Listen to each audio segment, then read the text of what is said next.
नमस्कार साथियों, आप देख रहे हैं भारत समाचार। भारत समाचार आपके लिए लाता है भारत की 15 बड़ी और ताजा खबरें। आइए जानते दिन भर की ताजा और बड़ी खबरें। आज की पहली खबर, प्रधानमंत्री ने 20 मिनट देश को संबोधित किया। प्रधानमंत्री नरेंद्र मोदी ने रविवार को देश के नाम संबोधन दिया। उन्होंने कहा 22 सितंबर को सूर्योदय के साथ ही जीएसटी बचत उत्सव शुरू हो जाएगा। इसका फायदा सभी वर्गों को होगा। साथ ही पीएम ने जनता से अपील भी की। कहा वही सामान खरीदें जिसे बनाने में देशवासियों का पसीना लगा हो। पीएम ने 20 मिनट के संबोधन में जीएसटी रिफॉर्म, आत्मनिर्भर भारत और स्वदेशी पर जोर दिया। उन्होंने राज्य सरकारों से अपील की कि स्वदेशी के अभियान के साथ मैन्युफैक्चरिंग को गति दें, निवेश के लिए माहौल बनाएं। केंद्र और राज्य मिलकर आगे बढ़ेंगे तभी सपना पूरा होगा।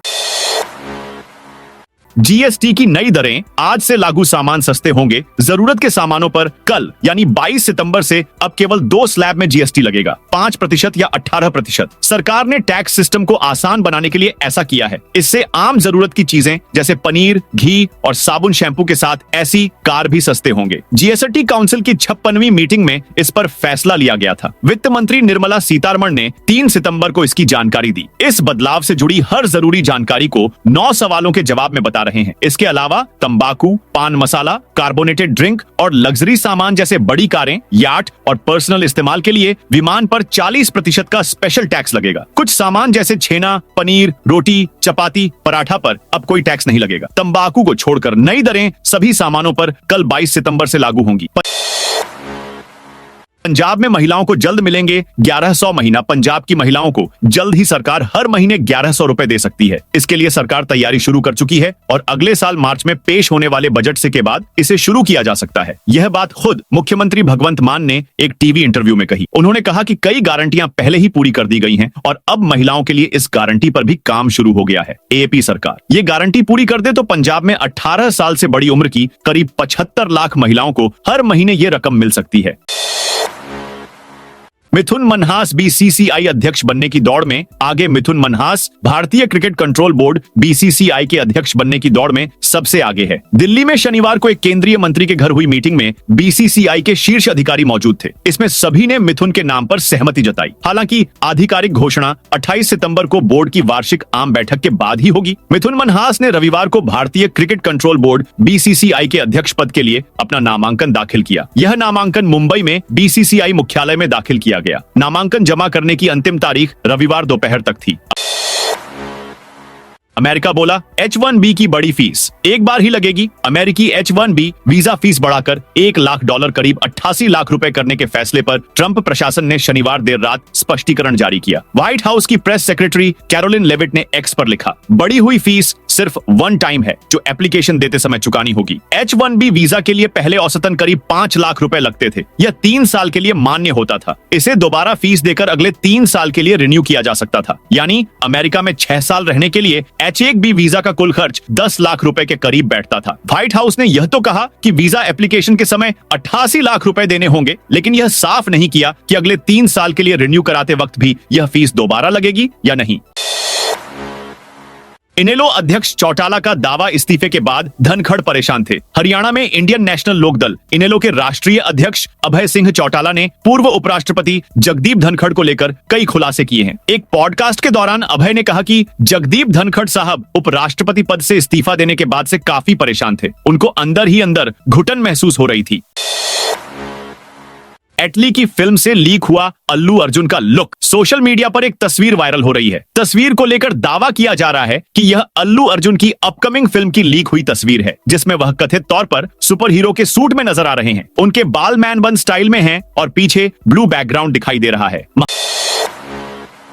महाराष्ट्र के गरबा में लोगों पर गौमूत्र छिड़कने का फरमान। महाराष्ट्र में विश्व हिंदू परिषद वीएचपी ने नवरात्रि के दौरान गरबा आयोजनों को लेकर शनिवार को एक एडवाइजरी जारी की। इसमें कहा गया है कि राज्य में गरबा कार्यक्रमों में सिर्फ हिंदुओं को जाने की इजाजत होगी। आयोजकों से एंट्री गेट पर आधार कार्ड की जांच करने की सिफारिश की गई है। विहिप ने कहा, गरबा आयोजनों में सिर्फ हिंदुओं को ही एंट्री मिलनी चाहिए। गैर हिंदू इनमें भाग न लें। इसके लिए लोगों को अंदर जाने से पहले तिलक लगाना होगा, हाथों पर रक्षा सूत्र बांधना होगा और किसी हिंदू देवता की पूजा करनी होगी।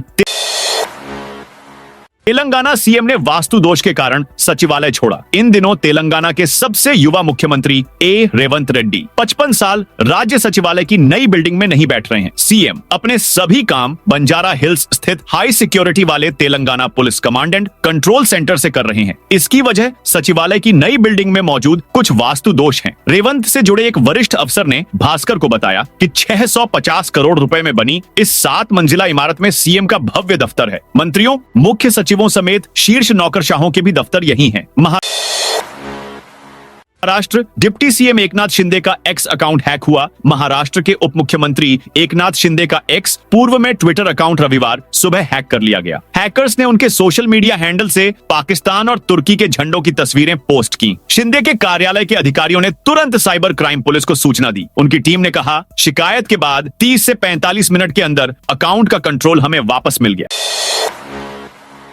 पाकिस्तान में नए डेटिंग शो लजावल इश्क पर कंट्रोवर्सी। पाकिस्तान में एक नए डेटिंग शो लजावल इश्क को लेकर कंट्रोवर्सी शुरू हो गई है। हालांकि यह शो अभी रिलीज भी नहीं हुआ है। यह शो YouTube पर 29 सितंबर को रिलीज होगी। इस शो में 4 पुरुष और 4 महिलाएं इस्तांबुल तुर्की के एक आलीशान विला में एक साथ रहेंगे, जहां उनकी हर गतिविधि कैमरे में रिकॉर्ड होगी। इस शो में कंटेस्टेंट्स अलग अलग टास्क में हिस्सा लेंगे, दोस्ती करेंगे और अंत में एक कपल विनर बनेगा। इसके 100 एपिसोड बनाए जाएंगे।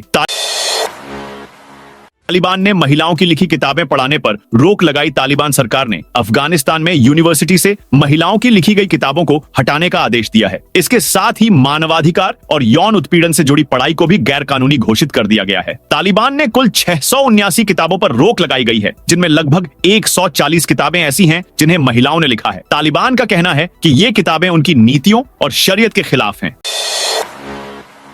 22 और 24 सितंबर की तारीख बाजार के लिए अहम। इस हफ्ते शेयर बाजार के लिए 22 और 24 सितंबर की तारीख अहम है। वेल्थ व्यू एनालिटिक्स के डायरेक्टर हर्षुभ शाह के मुताबिक इन दिनों के आसपास शॉर्ट टर्म ट्रेंड चेंज हो सकता है। इसके अलावा ट्रंप की H-1B visa fees hike, global market के संकेत, GST 2.0 लागू होने से लेकर विदेशी निवेशकों की खरीद बिक्री और टेक्निकल फैक्टर्स बाजार की चाल तय करेंगे। संभल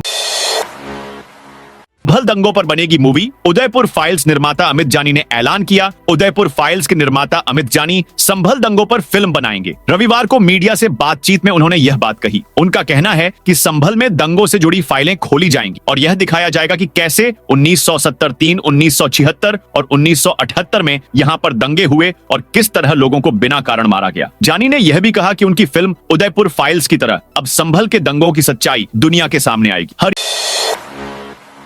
हरियाणा रोडवेज बस का कंडक्टर बोला, जो बिगाड़ना बिगाड़ ले। हरियाणा के फतेहाबाद में एक रोडवेज बस में टिकट न देने को लेकर जमकर हंगामा हुआ। बस में सवार एक युवक ने आरोप लगाया कि कंडक्टर ने किराया तो ले लिया लेकिन उसे टिकट नहीं दिया। युवक ने काफी देर तक इंतजार करने के बाद कंडक्टर से टिकट मांगा तो उसने दादागिरी दिखाते हुए टिकट देने के बजाय उसे बैठ जाने के लिए कह दिया। इसी बात को लेकर युवक और कंडक्टर के बीच जमकर बहस हुई।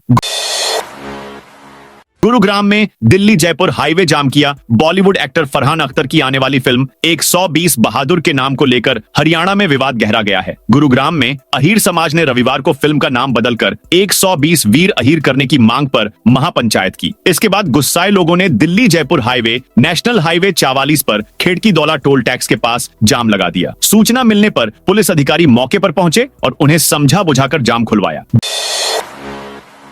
जम्मू कश्मीर में सुरक्षा बलों और आतंकवादियों के बीच मुठभेड़ शुरू। जम्मू कश्मीर के किश्तवाड़ इलाके में सुरक्षा बलों और आतंकवादियों के बीच मुठभेड़ चल रही है। सेना ने गुप्त सूचना के आधार पर किश्तवाड़ में ऑपरेशन शुरू किया है। सुरक्षा बलों को मिली जानकारी के अनुसार इस क्षेत्र में आतंकवादी छुपे हुए थे। इसके बाद सेना ने तुरंत कार्रवाई शुरू की। सुरक्षा बलों ने इलाके को घेर लिया है। इलाके में सुरक्षा के कड़े इंतजाम किए गए हैं। रात के अंधेरे में टैंकों ने उड़ाए दुश्मन के ठिकाने। बीकानेर के महाजन फील्ड फायरिंग रेंज में सप्त शक्ति कमान ने अमोघ फ्यूरी एक्सरसाइज की। रात के अंधेरे में दुश्मन के ठिकानों पर गोला बारूद बरसाए। रेतीले ढोरों में छिपकर दुश्मन पर फायर किए गए और टैंक से आतंकी ठिकानों को निशाना बनाया। इस युद्धाभ्यास में दुश्मन के काल्पनिक ठिकाने बनाए गए। यहाँ हेलीकॉप्टर से उतरे और बमबारी करते हुए आगे बढ़े। पड़े। पंजाब में राहत सामग्री लूटने वालों पर भड़के मंजीत भौमा एक तरफ पंजाब का माझा इलाका भयंकर बाढ़ की मार झेल रहा है। बाढ़ से हजारों परिवार बेघर होकर भूख और बीमारी से जूझ रहे हैं। वहीं दूसरी तरफ कुछ असामाजिक तत्व इस त्रासदी को कमाई का साधन बना बैठे हैं। दिल्ली सिख गुरुद्वारा प्रबंधक कमेटी की धर्म प्रचार कमेटी पंजाब के चेयरमैन मंजीत सिंह भौमा ने अपनी आंखों से देखे और कैमरे में कैद किए एक दृश्य साझा किया है। उन्होंने बताया कि अजनाला रमदास रोड पर दिन दहाड़े दानवीरों द्वारा लाई गई राहत सामग्री लुटेरों के गिरोह खुलेआम लूट रहे हैं। दोस्तों, यह थी आज की ताजा और बड़ी खबरें। जय हिंद, जय भारत।